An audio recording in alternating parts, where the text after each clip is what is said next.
The most common effort to resolve the dilemma between vaccinating versus unvaccinating is the creation of waivers. As of today, 48 states allow religious exemptions for vaccines, and 15 states allow philosophical exemptions for unvaccinated children. Waivers have strict parameters, and it's all based upon state. For example, Virginia requires a signed affidavit through the court system to allow a child to be unvaccinated and attend any type of public school and even daycare. So as you can see, getting a waiver is not just signing up on the bottom line. It's actually a meticulous process that takes place. The creation of the waiver was actually to be a blockade for allowing unvaccinated children to attend any type of public school.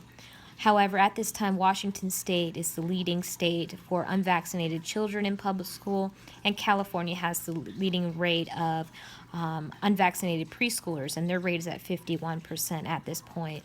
So really, waivers haven't done the greatest job at preventing unvaccinated children in school, but actually have become more of a gateway for epidemics. The CDC also addressed this issue with what they called AFIX, AFIX standing for Assessment, Feedback, Incentives, and Exchanges. What was supposed to happen was that they were to assess what is being covered in the healthcare community in terms of vaccinations, and then provide success rates to healthcare facilities on how well the vaccines were being effective.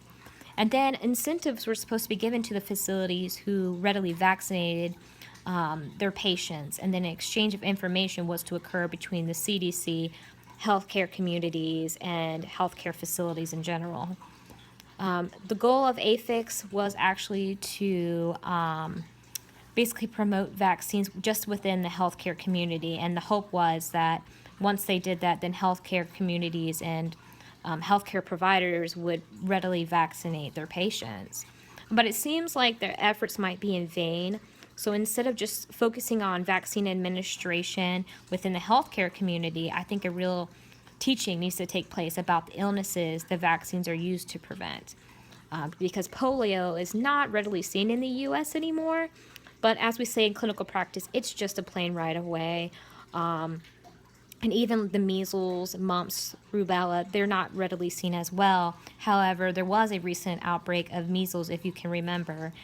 A statement that really brings that to home is that we have never seen measles really growing up. Our mothers readily didn't see measles, and even our grandmothers didn't see that many cases of measles growing up. So the grandmothers have no influence. The mother is clueless about measles, mumps, rubella, and so the child goes unvaccinated with the MMR vaccine and doesn't get it. So Provision 7 of the ANA Code of Ethics states that nurses are to contribute through developing health policies, and I really think that we definitely need to focus on more policies centered around awareness of what these vaccines were intended to prevent, and that the fact that if we do not vaccinate, they most assuredly will return.